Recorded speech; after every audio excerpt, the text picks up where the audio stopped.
Welcome to the Deep Dive.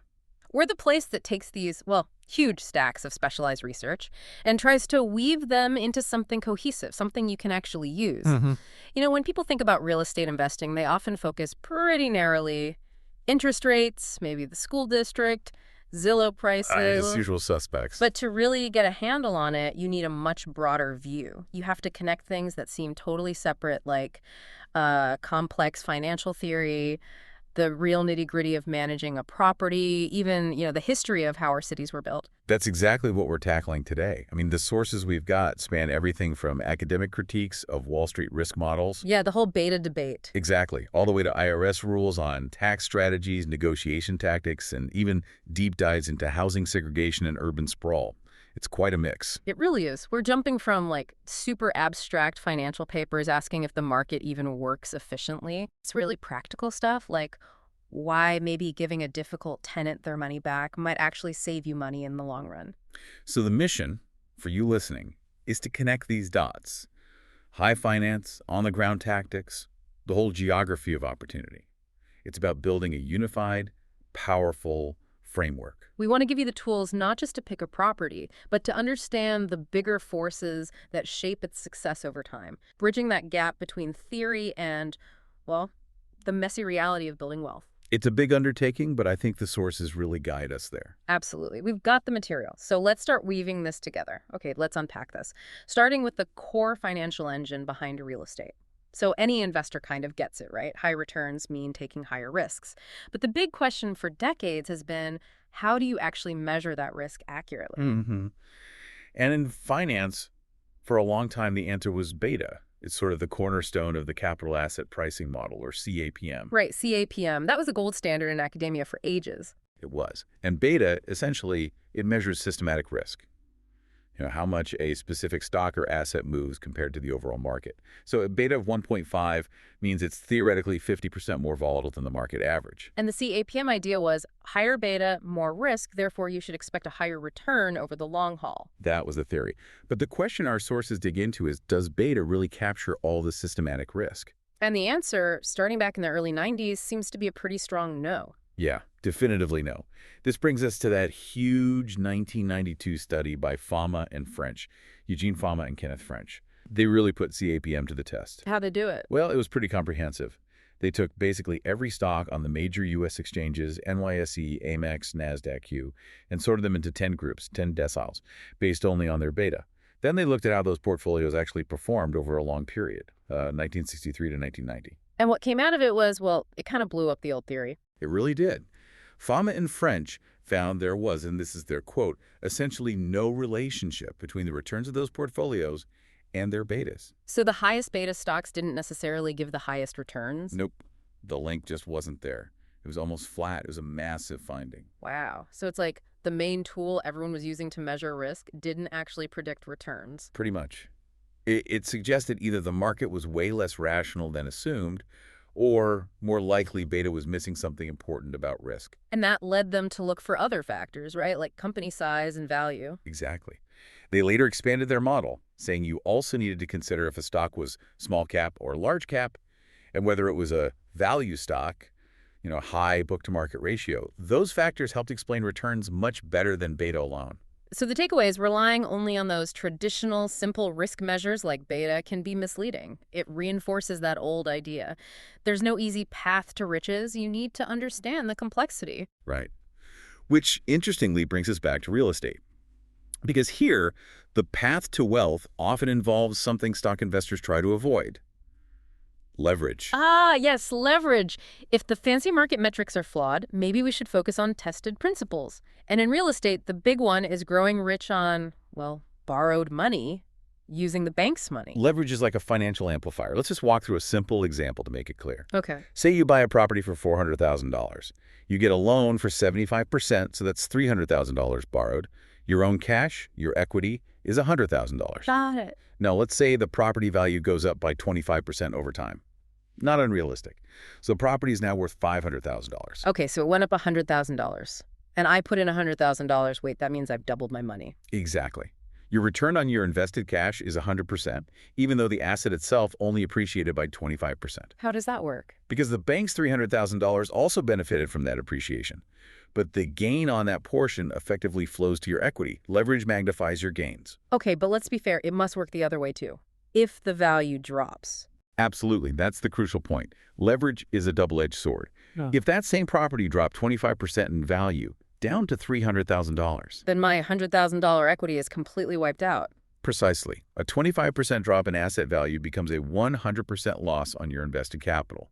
So risk assessment is still absolutely critical. But maybe less volatile in real estate than stocks, and the tenants help pay down the debt over time. That's the argument. It tends to be less jumpy day to day, and the loan balance shrinks. Our sources actually model this out long term. They show an investor starting small, maybe around $11,000 back in 1983. Okay. And through smart leveraged investments over 20 years, letting appreciation and debt paydown work their magic, they could build up equity over, say, $1.6 million, plus generate significant annual cash flow, like over $50,000 a year. Wow. That jump from 5 figures to 7 figures, it's not just luck. It's leverage plus, I assume, some smart tax planning. Yes, exactly. Tax strategies are the other huge piece of the puzzle for real estate wealth. Let's get into that. Depreciation is the big one, right? It's huge. So the IRS lets you depreciate residential rental properties over 27.5 years.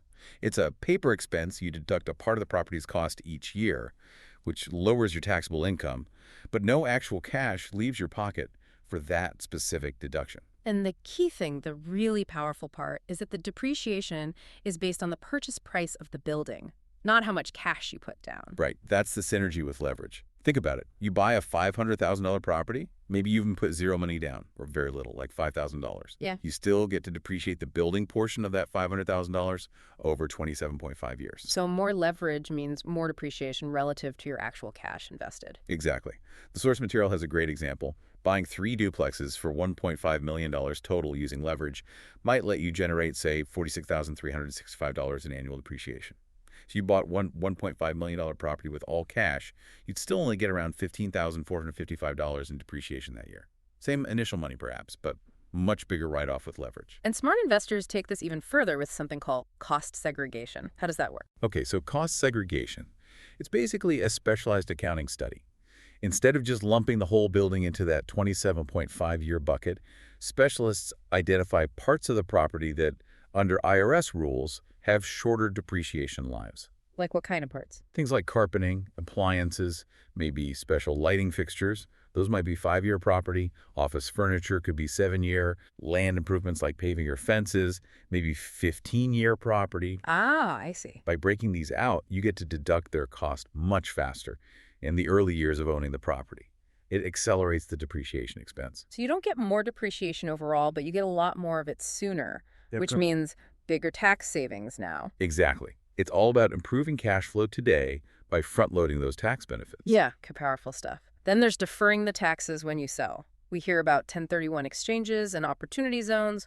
What's the difference? Good question. They're often confused. The 1031 exchange is the classic tool for investment properties. It lets you sell one property, roll the proceeds into buying another like-kind property, and defer paying capital gains tax on the profit from the sale. And the really amazing part is you can keep doing that, right? Rolling it over again and again. Potentially, yes. You can defer those gains, potentially indefinitely, through multiple exchanges over your lifetime. The tax only becomes due if you eventually sell a property and don't reinvest into another one. Okay, so that's the 1031. What about opportunity zones? They were newer, created a few years back. Right. The OZ program is different. It lets you defer capital gains tax from selling any asset, stocks, a business, whatever, if you reinvest those gains into a qualified opportunity fund that invests in designated low-income areas. Okay, sounds similar so far. But here's a key difference. That initial tax deferral is only temporary. The tax on the original gain you rolled in, that comes due on December 31st, 2026, regardless of what happens with your OZ investment. Ah, okay, so it's not indefinite like the 1031. Not for the original gain. There are potential benefits for the new investment in the opportunity zone itself, like eliminating tax on its appreciation if you hold it for 10 years, but the clock is ticking on that initial deferred gain. Very different structure than the 1031. Okay, so that gives us the financial engine, understanding risk, the power of leverage, manipulating the tax code. But, theory is one thing, execution is everything. Let's shift to the messy, hands-on stuff. Buying, negotiating, and managing these properties. Absolutely. And execution really starts before you even find a property. Preparation is key, Meaning what? Exactly. meaning Yeah. shopping for your loan first. Our sources really hammer this point. Get pre-approved for a conventional loan before you make an offer. You need to know that both you as the borrower and the deal structure itself are financeable. Yeah, that makes sense. Nothing worse than winning a bid and then finding out the bank won't back you. Plus, that pre-approval letter makes your offer stronger, right? Shows you're serious. Totally. It signals you can close quickly. Now, once you're actually negotiating, it becomes less about the numbers and more about, well, psychology. How so? You've got to keep it light, avoid getting emotional or offending the other side. If you just slap down their offer and get aggressive, you kill the deal. The goal is always to keep the conversation going. And there's that specific tactic the sources mention, the power of silence. Tell us about that. Ah, yes. It sounds so simple, but it's apparently very effective, especially for sellers dealing with a low offer they won't accept, but also won't counter. So what do? You just ask them calmly, okay, I understand that offer doesn't work. What price will you accept? And then just shut up. Completely silent? Completely. Don't say another word. The silence creates pressure. Most people feel compelled to fill it, and they'll often end up naming a price, giving you a new starting point for the negotiation. Interesting. Okay, so the style of offer matters too, depending on the market, right? You can't always lowball. Definitely not. If a property's been sitting on the market for months, yeah, a low-ball offer might be appropriate. But in a hot market where things sell fast, you need a different approach. It's like going in strong right away. Exactly. Highest and best. Often, immediately. The sources give that example of the $70,000 triplex. The investor knew it was priced well and would get multiple offers. So instead of getting into a bidding war, They just offered $72,000 right out of the gate, $2,000 over asking. why do that? Why not try to get it for asking? Two reasons. First, certainty. They locked it up fast, avoiding the hassle and uncertainty of a bidding war. Second, and this is crucial, the numbers still worked great at $72,000. They weren't just chasing a win. The deal still made solid financial sense, even slightly above asking.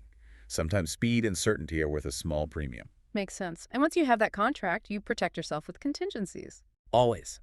These are your escape clauses. Things like, subject to my partner's approval. Or the really big one, subject to a satisfactory inspection of the property. Obviously, you need proper legal advice on the wording. But those clauses give you the time and the right to do your homework, check the numbers, check the building's condition, without being trapped if you find a major problem. Exactly. Due diligence is key. Now, shifting gears. You've bought the property. Now you have to manage it. And for rentals, tenant screening is probably the single most important thing you do.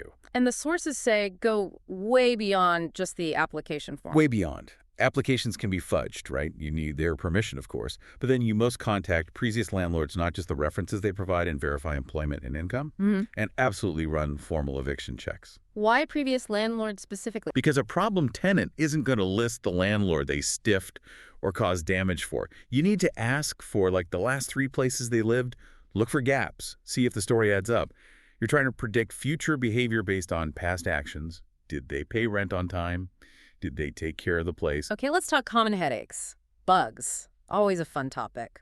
Yeah, the sources are pretty blunt here. Bugs are everywhere. And most of the time, like 9 times out of 10, if there's an infestation inside a unit, it's related to the tenant's habits, cleanliness, food storage. But the tenant will never believe that. Never. They'll always blame the building. So as a landlord, you need to be proactive. Educate tenants on prevention, make sure the place is sealed and spotless at move-in, but recognize you can still have issues if the tenant isn't doing their part. It's a different challenge with short-term rentals, like Airbnb, right? There, it's about the high-maintenance guest. Oh, yeah. Because one bad review can seriously hurt your income. It messes up your search ranking. So what's the strategy if someone seems like trouble right from the start? The advice is actually pretty counterintuitive. If a guest is super demanding or unreasonable, right off the bat asking for really specific, odd things like, a certain brand of hypoallergenic detergent or making constant demands. They're probably only going to get worse. That's the thinking. So instead of suffering through a painful stay that ends with a guaranteed bad review, you preempt it. How? You can't just kick them out. No, you respond politely. Say something like, we really appreciate you choosing us, but unfortunately, we can't meet that specific request to ensure you have the perfect stay. And then you offer them an out. We'd be happy to give you a full refund if you'd like to cancel. And they usually take it. Apparently, yes. Most will cancel. You lose that booking's income, but you avoid the days of hassle, and crucially, you avoid the negative review that could cost you way more in the long run. It's a calculated move to protect your reputation. Smart. Okay, let's talk presentation. Staging. Whether you're selling or renting, making the place look good matters. What's the main goal? The main goal is getting the current owner or occupant out of the house. You want potential buyers or renters to walk in and imagine their life there, not yours. So decluttering is huge. What are the rules? Ruthless decluttering. Remove anything personal, family photos, collections, anything cute, political, or religious. Keep surfaces clear. Empty kitchen cabinets and drawers, maybe leave just a few essentials. Closets should look spacious, so only leave them half full. And that front hall closet is surprisingly important. Super important. Yeah. It's often the very first storage space a buyer looks into. If it's crammed full, their immediate thought is, this house doesn't have enough storage, even if it does elsewhere. Keep that front closet nearly empty. It creates a feeling of spaciousness right away. Staging isn't just decluttering, it's design too, right? Using artwork, managing space. Yes.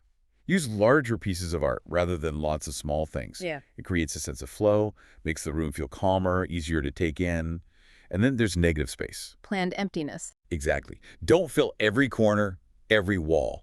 Leave some empty floor space, some empty wall surface. Yeah. It creates a better rhythm, makes the place feel less cluttered, more peaceful, like pauses in music.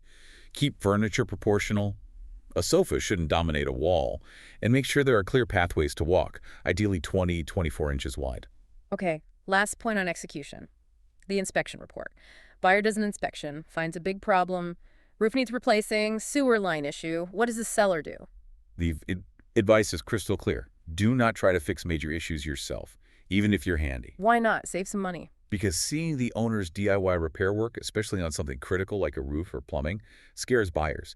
They assume you cut corners, maybe didn't do it right. It actually creates more worry and potential liability. So what's the better approach? Offer a credit. Get professional quotes for the repair and offer the buyer a credit at closing for that amount, or maybe slightly more.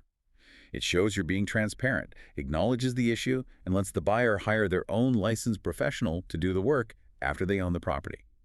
It minimizes your liability and keeps the deal moving. All right, we've covered the finance, the execution. Now let's zoom out. We need to understand the bigger picture, the macro forces that shape where investment makes sense, why cities look the way they do, the geographic context. Yeah, you can't ignore this. Long-term success depends on understanding the landscape. And a huge part of that, especially in the U.S., is the history of residential segregation. And the sources emphasize this wasn't accidental, right? It wasn't just people choosing to live near similar people de facto segregation. It was often policy-driven de jure. Exactly. De jure meaning by law and public policy. This is critical. Government actions actively created and reinforced segregated living patterns that we still see the effects of today. The Federal Housing Administration, the FHA, comes up a lot here. Yes, established in the 1930s. The FHA played a massive role in shaping suburbs.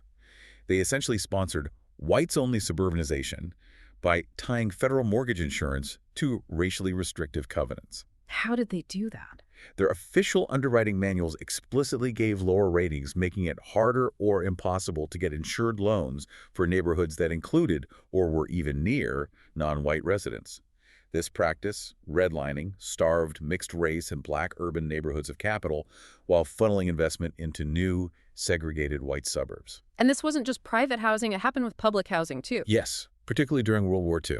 In places like Richmond, California, where war industries boomed, the federal government built segregated public housing projects. How were they segregated? Often physically separate sites. Housing for black workers was frequently lower quality, maybe intended as temporary, and located near industrial areas or train tracks. Housing for white workers was built to be permanent in more desirable locations. These weren't accidents. They were explicit government planning decisions that set long-term patterns of where different groups lived and the quality of infrastructure they had access to. And this outward movement, subsidized for some and restricted for others, is suburbanization or sprawl. When did that really take off? Well, the sources trace the roots of modern sprawl in the U.S. and U.K. back to the early 1800s, around 1815. What allowed people to move further out back then? Transit. First, horse-drawn omnibuses, then streetcars, then electric railways. Mass transit was the engine of the commute.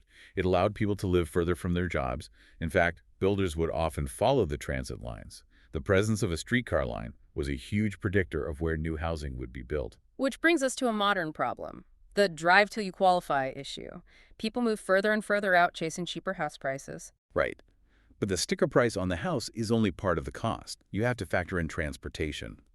Living way out often means needing multiple cars, paying more for gas, insurance, maintenance, plus all that time spent commuting. There's a rule of thumb for that, isn't there? Housing plus transportation costs. Yeah, economists often say that ideally, combined housing and transportation shouldn't exceed about 45% of your household income. So that cheaper house way out in the suburbs might actually cost you more overall each month than a smaller, maybe slightly pricier condo or apartment that's right near a good transit line closer in. Exactly.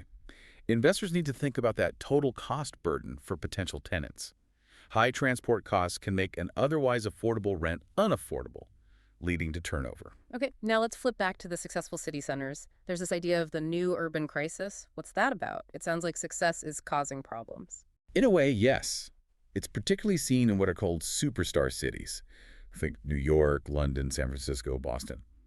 Their global appeal and economic success have driven housing costs so high that they face a crisis of affordability. Mm-hmm. This leads to something called plutocratization. Plutocratization? What does that mean? It refers to the phenomenon where the global super-rich buy up high-end real estate, often as a way to park capital, not necessarily to live in full-time. Like buying apartments as investments rather than homes. Exactly. They might own apartments in several global cities. It turns vibrant neighborhoods into, as one source puts it, deadened trophy districts with lots of empty, ultra-expensive units. It's less about housing people and more about storing wealth. And the impact on inequality must be huge. Massive. There's that stat from Manhattan around 2013. The top 5% of households earned something like 88 times what the bottom 20% earned. 88 times. That's extreme divergence. What are the consequences when a city becomes that expensive? Well, one major consequence is that essential workers, teachers, nurses, firefighters, police, service workers get priced out. They can't afford to live anywhere near where they work. So they're forced into those long commutes we just talked about. Right. They have to drive till they qualify, which puts a strain on them, on infrastructure, and makes it hard for the city to function properly. If the people who provide essential services can't afford to live there, how sustainable is that economy? And that long-term cost of being pushed into poorer, maybe segregated areas due to affordability, it has real financial consequences for those families too, doesn't it? Absolutely. The sources mention potential differences in lifetime earnings that can approach $1 million, tied to growing up in neighborhoods with concentrated poverty and fewer opportunities. For an investor, understanding these deep systemic pressures who can afford to live where is the city supporting its workforce is vital for assessing long-term market stability. Hashtag outro Phil. Wow. Okay, so we've really covered a lot of ground. We went from questioning fundamental financial theory like beta down to the nitty-gritty of negotiator tactics, staging a closet. Right, the power of silence. Exactly. And then zoomed all the way out to understand how historical segregation and modern economics shape the very cities we invest in. And what's really fascinating, I think, is seeing how interconnected it all is. You can't just be good at finance or just good at property management or just understand urban trends. Success really lies in synthesizing all of it. You need that big picture geographic knowledge to see where the risks and opportunities might be shifting long term. And you need the financial literacy, understanding leverage, tax codes, to actually capitalize effectively when you do find a good opportunity. But knowing all this isn't enough, is it? The real challenge is putting it into action, avoiding that analysis paralysis trap where you just keep learning but never actually do anything. That's so true. There's that great quote, something like, greatness isn't achieved when you reach the result, but way before that when you decide to do what's necessary. That decision, that commitment to act is key. So all this knowledge, from fama and French to cost segregation to dealing with demanding guests, it's all just potential energy until you apply it. Right. You need an execution system. You need to move from just absorbing information to taking specific strategic steps. So the final thought, the challenge for everyone listening, you've got this framework now, the finance, the strategy, the context. What's the one critical action, that keystone action maybe, that you're going to commit to today to bridge that gap between knowledge and results? Is it researching cost segregation specialists? Is it finally getting that loan pre-approval? Maybe it's digging into the zoning history of your target neighborhood. Don't just let this sit. Pick one thing and act on it. Use the knowledge.